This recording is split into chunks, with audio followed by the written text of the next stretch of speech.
जय श्री राधे।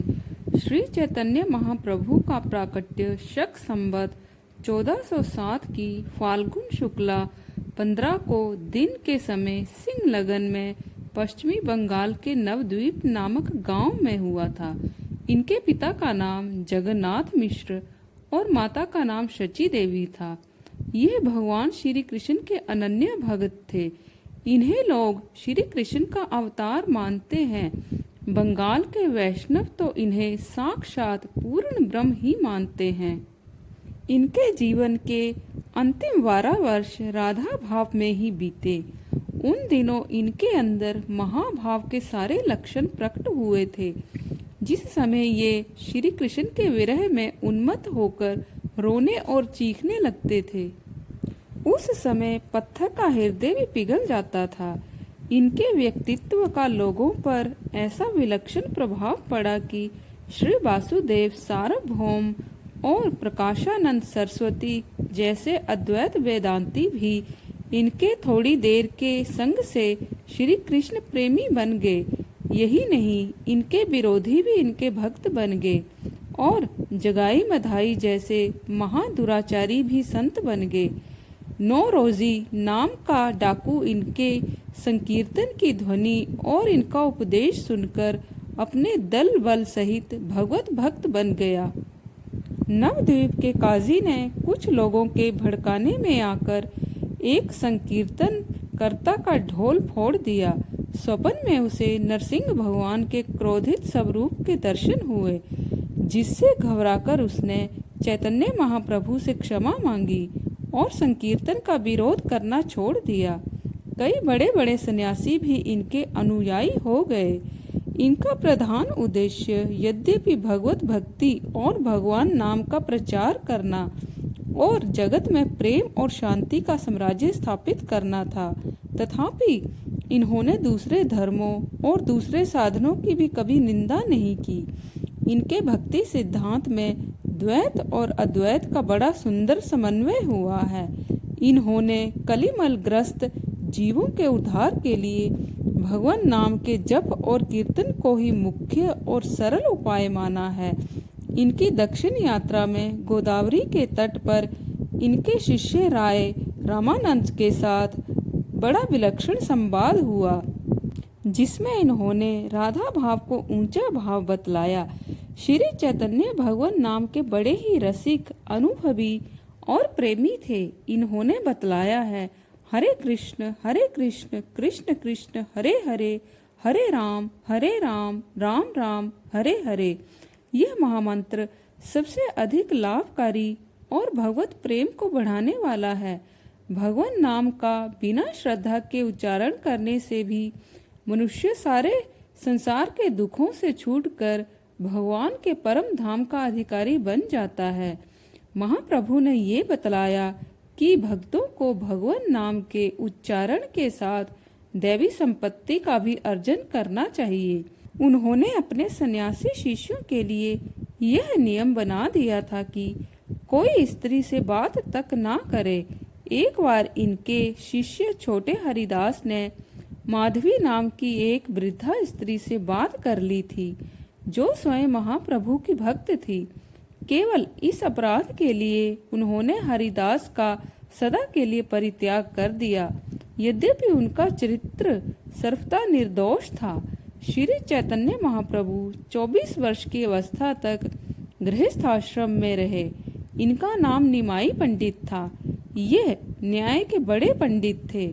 इन्होंने न्याय शास्त्र पर एक अपूर्व ग्रंथ लिखा था, जिसे देखकर इनके एक मित्र की आंखों में आंसू आ गए, क्योंकि उन्हें ये भय हुआ कि इनके ग्रंथ के प्रकाश में आने पर उनके ग्रंथ का आदर कम हो जाएगा। इस पर चैतन्य ने अपने ग्रंथ को गंगा जी में बहा दिया। कैसा अपूर्व त्याग है। पहली पत्नी लक्ष्मी देवी का देहांत हो जाने के बाद इन्होंने दूसरा विवाह श्री विष्णु प्रिया जी के साथ किया था, परंतु कहते हैं इनका अपनी पत्नी के प्रति सदा पवित्र भाव रहा। 24 वर्ष की अवस्था में इन्होंने केशव भारती नामक सन्यासी महात्मा से सन्यास की दीक्षा ग्रहण की। इन्होंने संन्यास इसीलिए नहीं लिया कि भगवत प्राप्ति के लिए संन्यास लेना अनिवार्य है। इनका उद्देश्य तो काशी आदि तीर्थों के सन्यासियों को भक्ति मार्ग में लगाना था। बिना पूर्ण वैराग्य हुए ये किसी को संन्यास की दीक्षा नहीं देते थे। इसीलिए इन्होंने पहली बार अपने शिष्य रघुनाथ दास को संन्यास लेने से मना किया था। इनके जीवन में अनेक अलौकिक घटनाएं हुई जो किसी मनुष्य के लिए संभव नहीं और जिससे इनका ईश्वरत्व प्रकट होता है।